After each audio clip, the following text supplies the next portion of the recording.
Hey YouTube, welcome back to my channel. I am Artsume Shae if you didn't know already, and today we are doing kind of a rant. I probably should just go ahead and say this out loud.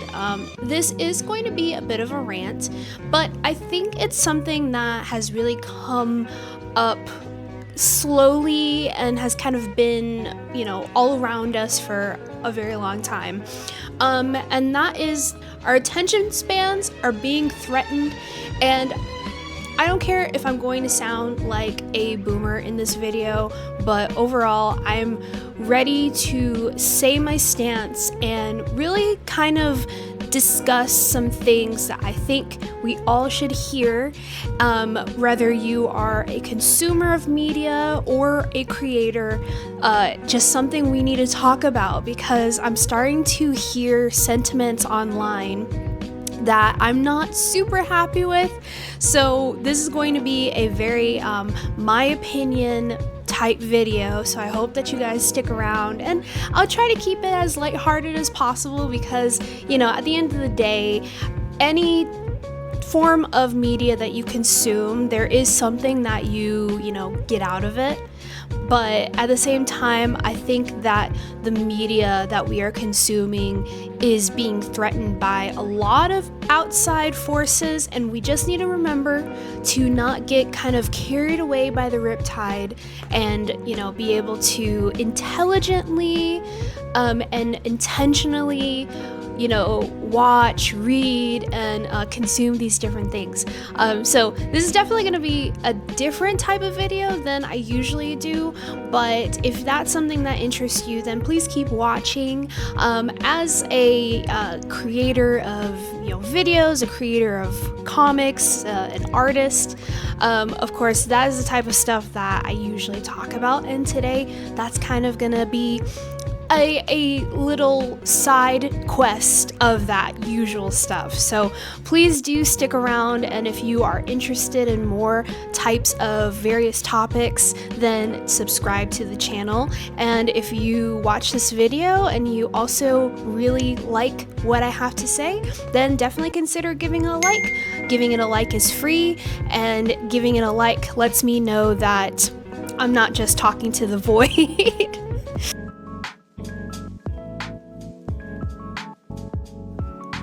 So it's no surprise that the content that is being, presented for us is starting to become a little bit more fast food, right? So you have a lot of instant gratification where really these platforms, and I wouldn't even just say social media, because it used to be that it was particularly social media that was falling victim to this. Now it is the giant media conglomerates that are participating in this same type of thing, where if everything needs to kind of hit immediately, or it almost becomes dismissed, where the content is being optimized for speed and not necessarily for depth.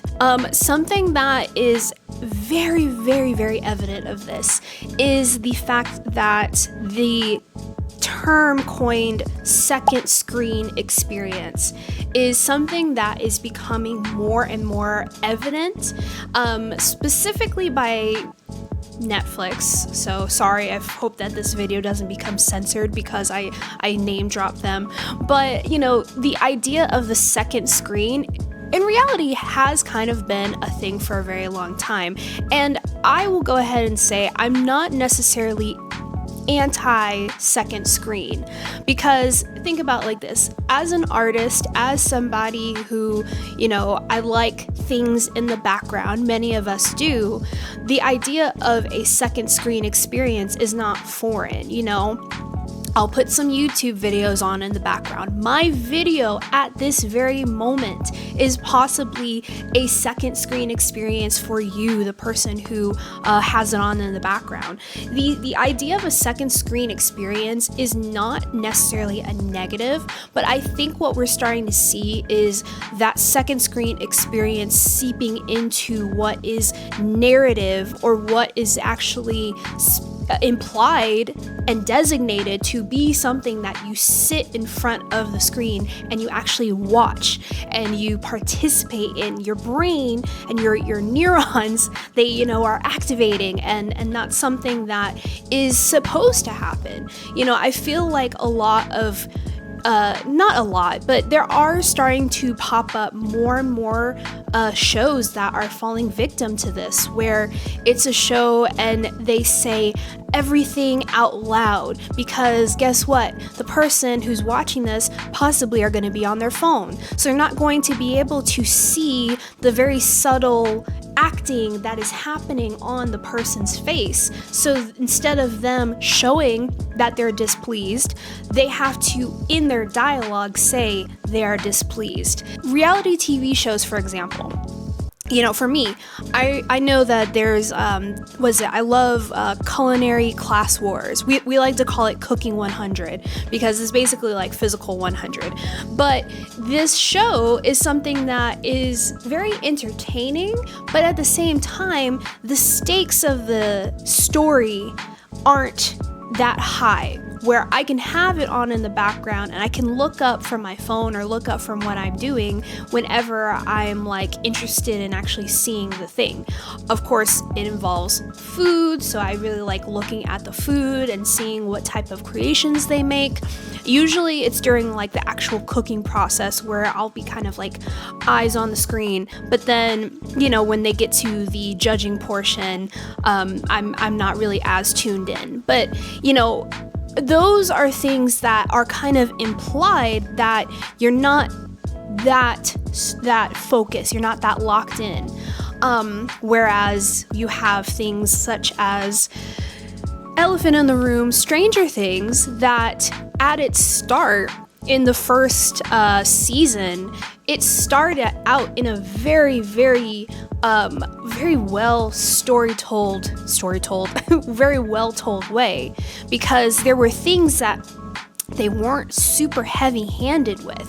Like, you could tell that these kids were from the 80s, not necessarily because they were saying, you know, a dozen 80s references. You could tell that they were from the 80s because of how they acted, the things that they did, the fact that they were, you know, latchkey kids. There were things that were more subtle and were more, I guess, kind of in that whole cinematography way. Versus what you end up now with a season that they want to basically say the entire plot of, you know, that mission, and then you just see the mission, and the mission is shorter than the dialogue and description of what the mission was gonna be. So anyway, that's my rant on that. But yeah, I think that the concept of show don't tell, especially with mediums like, you know, movies and TV shows, you know, they're starting to become less and less necessary, especially because, you know, no one is watching so closely to see the things that are being shown and not told to you as the audience. So something that I wrote down in my notes, I said, confusion isn't always a negative thing.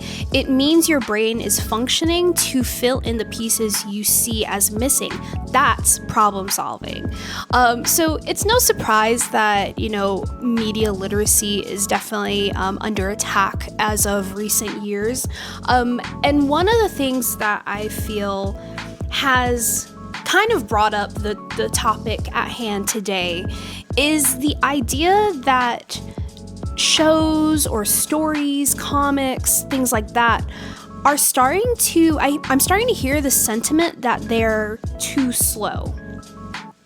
Now, I find that very disappointing because there is the term pacing for a reason, and to think of something as too slow because it didn't immediately answer all of the questions that pop into mind when you first, you know, start consuming it, whether you start watching it, reading it, and whatnot.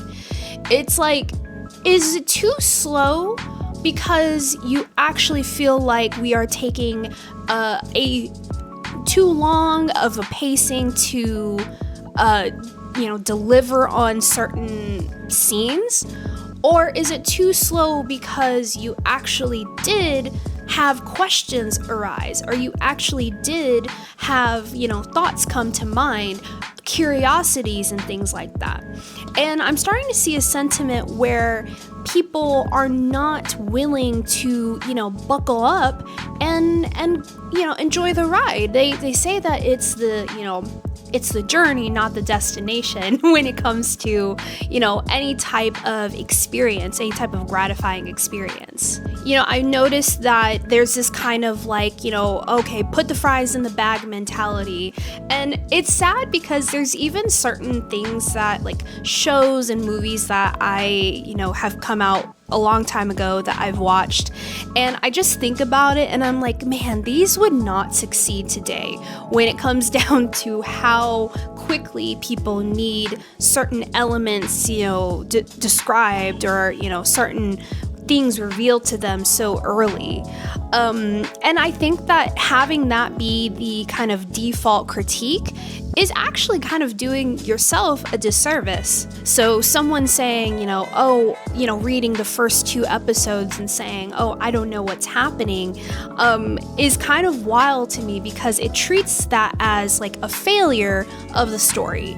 They're thinking that because in the first episode or the first and second episode, you did not satisfy every itch I had when it comes down to what I expected from the story, then that means that it's lacking. And that doesn't mean that it's lacking, because what it means is that your curiosity is being piqued. And I'll say more about that later, because I do think that we get confusion and curiosity a little bit mixed up whenever we're watching some of these, whenever we're watching a show or reading a story. So that gets me kind of to my next point, which has to do with this kind of disappointment anxiety I think that a lot of us feel when it comes to the different media that we consume. The books, movies, TV shows, video games, music, it's always been a thing where it's existed at mass, but I think in this day and age with with streaming, you have access to every single piece of media all at once. And that can be, I'm sure that causes a little bit of fatigue, that probably causes a little bit of anxiety. And I think right now we're at this point where we are so afraid of wasting our time, where this thing that I consume, I have to love it, I have to understand it, to the point where I want to make sure that everything I consume is going to satisfy me. Because if I watch something and I didn't enjoy it, then that is me wasting the time of watching something that I would have liked. And in a way, I can kind of understand that, but think about this too, because for me, I feel like I got to a point where I was not trying to consume media that I may or may not like, but almost I didn't want to consume anything that didn't, challenge me. Because if you watch something or listen or read something that you don't like, then why did you not like that? And maybe that's challenging your mind to think about, okay, what about this did I not like? Because it's almost like we don't want to ask ourselves that question to begin with. So for a long time, I had always really enjoyed watching media review channels on YouTube. A lot of people who, do film critiques or TV show critiques, and I liked watching it for a few reasons, because I felt like it helped kind of give me more of an understanding of certain, criticisms or certain types of things, almost like I'm watching this thing to realize and learn from it and learn what not to do when it comes to telling the stories that I want to tell. So I felt like I was watching these media review channels and I wasn't really watching the movies that they were talking about. So if a movie came out, you see the trailer. Some movies, you see the trailer and you're like, Now, I don't really think that's gonna be for me. Other times you see a movie trailer and they're like, oh, okay, yeah, like that looks kind of interesting. I may see that. And I noticed that instead of watching the movie, the act of watching the review channel was, one, a lot quicker to access because, you know, YouTube is free and you can just go on there and watch a video, no problem. And at that point, I would watch the video review and practically feel like I've already watched the movie. And that kind of is, there's two things to think about with that.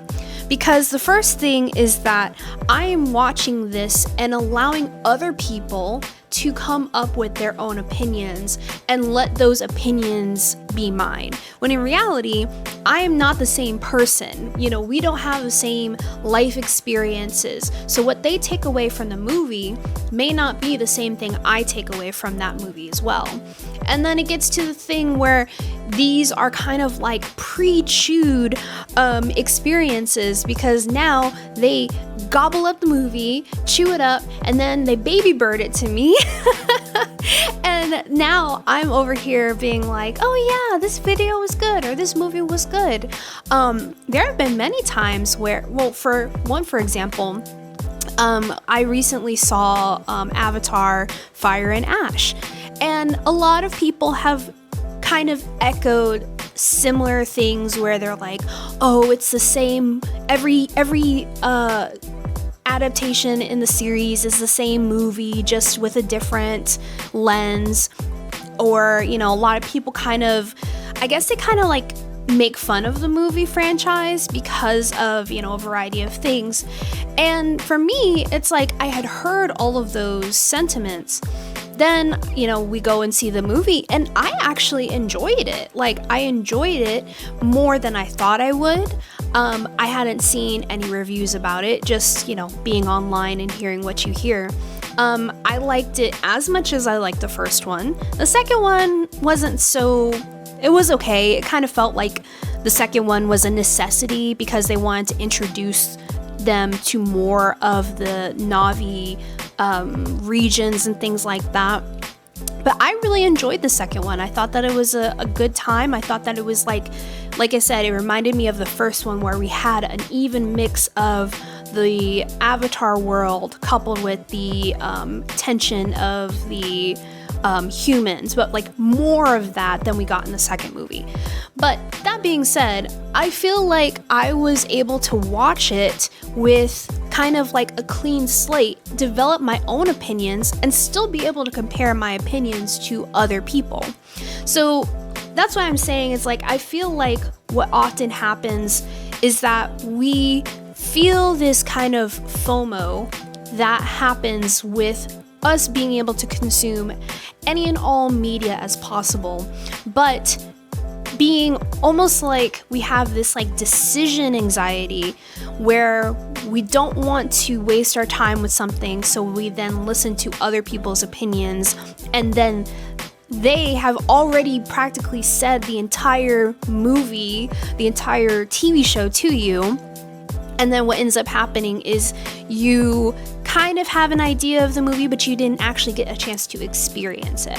Post-recording Shae here. I want to clarify. I understand nowadays with the cost of everything being rather high, whether it's movie tickets, buying a book, or subscribing to streaming, whatever subscriptions you currently use or wherever you already consume media, I'm just saying consider being a little adventurous within your means or those means.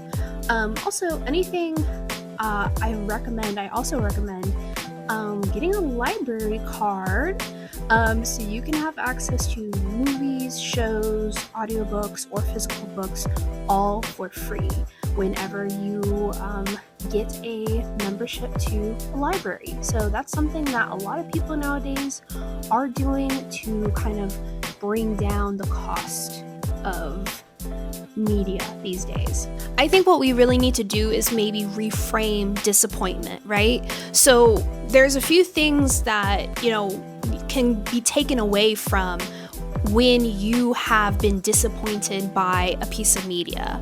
It's one, that you paid attention. You paid attention, you actually, consumed the thing that you were setting out to do. You were engaged. You picked up on things that you liked, you picked up on things that you didn't like, and it kind of presented this thing that challenged you in a way. And at the end of it, you formed an opinion. So having an opinion of your own about this thing allows you to actually, work out that noggin in order to understand, okay, what did I not like about this? Why did I not like that? And has it now challenged me to see a different point of view than the point of view that I am so used to because of my worldview? I'll give you another example. I recently read, I want to say it was a one-shot, but I read this comic. It was like kind of a trade paperback, so it was like a compilation of like all the different issues. So I didn't read the story as it was coming out week by week. I was reading it just after it had already fully been released. And I read the story from beginning to end. And after I had completely read the story, I realized I didn't like it. I didn't like how it ended. There were certain plot points that felt like they didn't go anywhere. I felt like there was an opportunity that they didn't quite take advantage of. And now that's me thinking from like the point of view of someone who also makes comics. But I also felt like if I just consumed it and read it just because, I would think the same thing, but I don't think I would be entirely disappointed because it fell short. It just means like, you know what, I experienced it and it just wasn't for me. So yeah, learn to be disappointed again. It's hard. I mean, nobody sets out to be disappointed necessarily. So I'm not saying like, oh yeah, be okay with, going out there and being let down. I just think that in general, that's kind of a part of it. Like, I would say not every single piece of media is like made for me, but at the same time, that doesn't mean I just stop participating in it altogether. So I don't know. So that gets me to my third point, and that has much more to do with us as creatives that are actually making content for others to participate in. And that is the real conversation being pacing. So I think that many people have heard, especially if you are in the kind of like WEBTOON community, if you are participating in the creation of these WEBTOON comics. And it's something that I find I've gotten critiques on, and even so much so with like the WEBTOON contest, one of the parameters is you actually enter the contest with 3 episodes, and those 3 episodes are basically the marker for if this is a good or not story to move forward. Now, there were a lot of other parameters with this, but I feel like a main sentiment is this kind of like 3 episode rule. And I say rule in quotations because that has to be very specific to WEBTOON or other vertical scrolling platforms. 3 episode rule isn't really a thing when it comes to graphic novels or comics, or at least not to my observation. Often your chapter 1 is going to be something that has a good idea of premise for your story. There are some things that I agree with and are some things that I don't quite agree with. What I agree with is that the premise and main character should be clear early on. I definitely agree that you should establish who your protagonist is, who we are following throughout this story. And then also know that this is the setup of what people are going to expect from your series. So it is a setup setups exist for a reason. It's something that you kind of get your grounding, get your bearings in, you know, the overall world that you're creating. So I do think that having those things established early on, those are just the requirements of good storytelling. Now, things that I don't quite agree with have to do with the fact that you don't need to explain everything up front. Those first 3 episodes, I feel, are mostly for the purpose of hooking an audience, but we can't necessarily take that as I need to put and present as much exposition and information up front as possible. Because at that point, what you may think is happening is you are satisfying a reader from the beginning, but what you may actually do is kind of give them a lot that they don't have too much to entice them for in the future. And then you don't want to map out the entire series in episode 1. Sometimes even the first 3, in my opinion, I feel can be very quick. Now, there are, of course, ways to hook a reader while not necessarily satisfying their entire appetite from the get-go. Of course, like I said, the way to hook your audience is not necessarily to fold immediately, you know, not showing your entire hand from the get-go. And it's hard to say because I feel like sometimes vertical scrolling comics fall into the quick consumption content at times. I mean, think about it like this, you know, same with TikTok or whatever app you're on. You know, the act of swiping your thumb happens so quick. So you are now having to consume so much information at the rapid rate of just flicking your thumb. I think that same muscle is being used with WEBTOON and other vertical scrolling formats. So I agree that, you know, people don't often spend longer than maybe 5 or 10 seconds on a panel.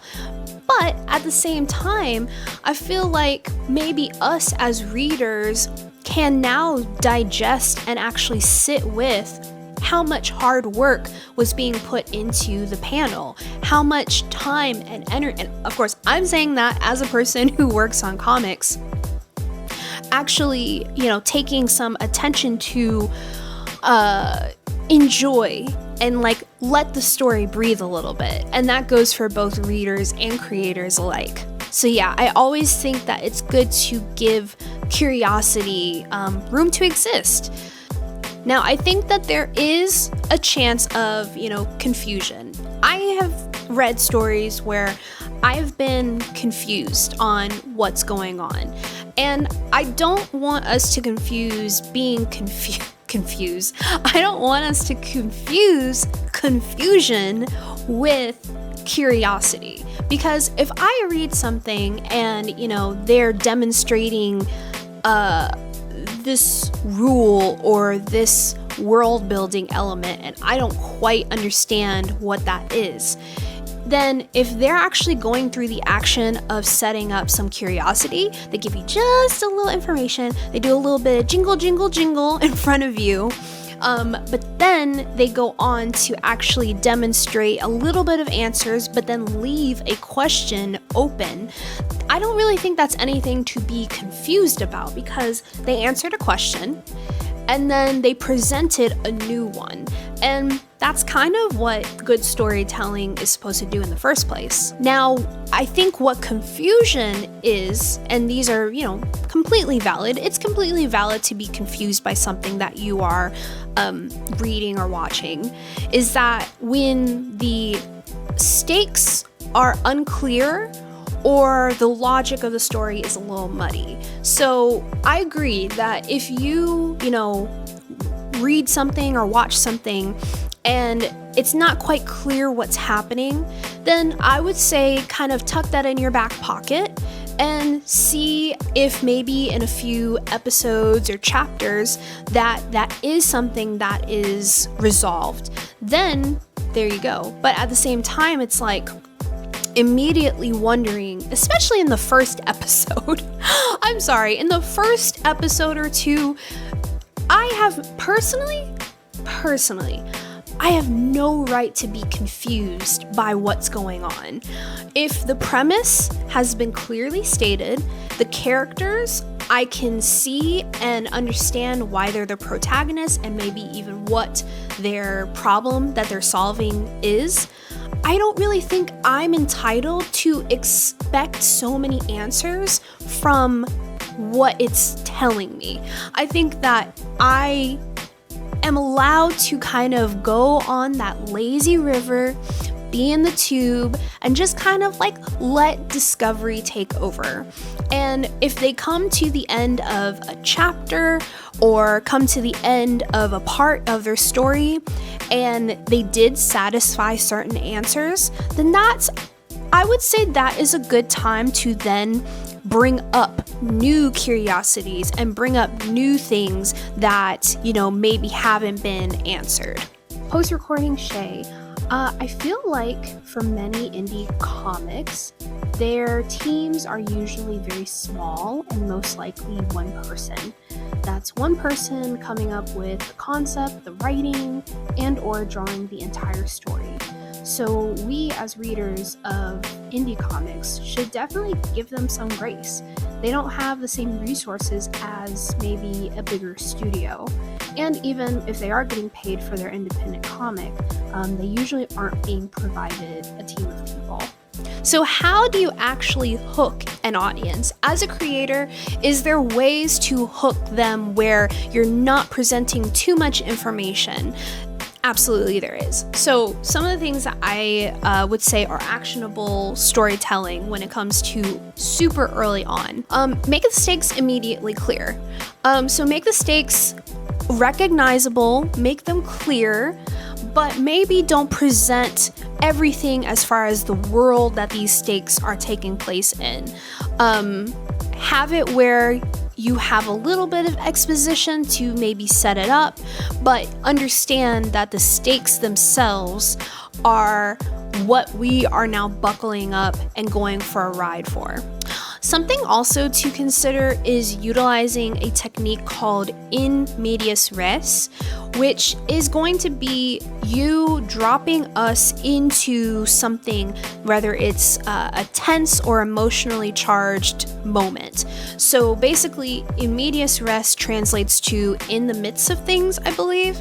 I'll have the exact definition and translation on the screen, but it's going to be something that we are in the middle of that car chase. We are in the middle of that bank robbery. We're in the middle of an action that we're now going along for the ride. We didn't get in the ride vehicle and start going. We have now appeared in the middle of the ride already in motion. That's a really great way to kind of hook and grab people's interest, and then be able for them to now get that context of the situation filled in different ways. Because if you're saying, hey, here's the ride that you guys are signing up for, then they're definitely going to be curious and interested in where you're being taken.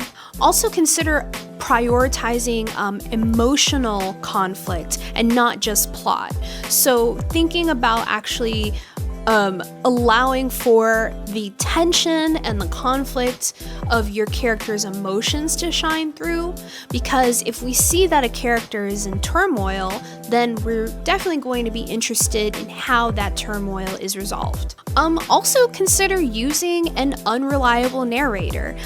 So that is how you can actually withhold information from the viewer, from the reader intentionally, in a way where we're kind of now along for this mystery on what exactly the truth is. Allowing for the audience to kind of discover if what they're seeing is truly real. I really like unreliable narrators at times. I think that it's not something that is needs to be overused, but it's something that allows me to now be the detective in trying to figure out what is the reality versus this protagonist or antagonist reality. And then, of course, just making a very memorable and unique premise. Something that is very unique from the get-go. You can, establish a premise to the reader, and they're going to be like, wow, this really feels unmissable, so I'm going to hang out for the long run. I think as viewers and readers, there are ways that we can consume media better. I think that it doesn't just affect our media consumption, but it affects, just our everyday lives. I think that if we approach stories with curiosity, that's something that allows us to be curious about other people in the world around us, curious about their, points of view, curious about the life that they live. Whenever a question pops up, we actually sit with it and, enjoy that process of discovery. I don't really want to live in a life that is like, the movie Click with Adam Sandler, where we have this remote that we now are just skipping dialogue and skipping moments and not actually being able to be mindful of, just how comforting this content, how comforting these stories can be. I can think of so many stories, so many things that were really unmissable, movies that I've watched, stories that I've read where I just wanted it to go slower because I didn't want it to end. And so I think that's one of the biggest key takeaways I feel, is that sometimes when you find something that you really, really enjoy, it just feels like you just want to be in that world even longer. And you kind of prolong the end of it because they actually let the story breathe, they set the tone, and really created a great atmosphere for your story. And for me, I feel like that's the type of story that I want to tell. I want to tell a story that has a world that people want to spend as much time in as possible, and not, kind of wondering like, all right, what's the next thing? What's the next thing? Because at the same time, it's like, I just want this kind of quality about the stuff that I consume versus quantity. But like I said, this is a different video. It was just a lot of things on my mind that I've had in the back of my brain for a while. And I just wanted to, validate anybody else who has been thinking the same thing, especially if you are a creator, but also if you are a consumer of, different media as well. If you are interested in some more of what I have to offer, then definitely subscribe to the channel, and also like this video if you are intrigued by more, and get that recommendation of more videos I have to offer on your feed. I'm also very curious about what you all like when it comes down to this topic, and if there is a slow story. And I say slow, but it's so funny because I feel like it's not necessarily that these stories are slow. They just may be considered slow according to today's standards.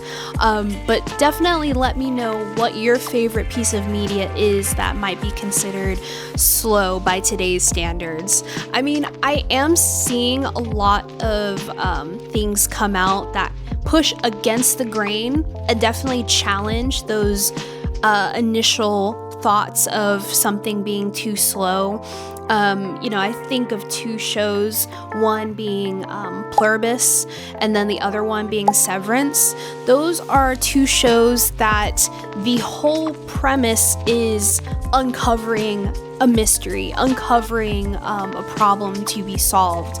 And I think at the end of each season, they just present more questions, but they still have the ability to balance it with satisfying you with certain answers and satisfying you with little nuggets of information along the way. So, those are things that I'm seeing coming out as of right now.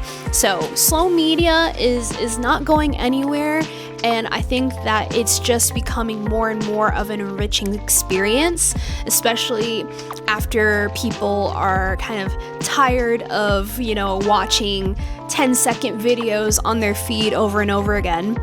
Sometimes I just like to sit down and relax and then binge watch something, and, you know, then boom, 5 hours later, I am able to stand up. So yeah, that's gonna be all for me today. I hope that you guys enjoyed my little talky talk. I will see you in the next video. Bye!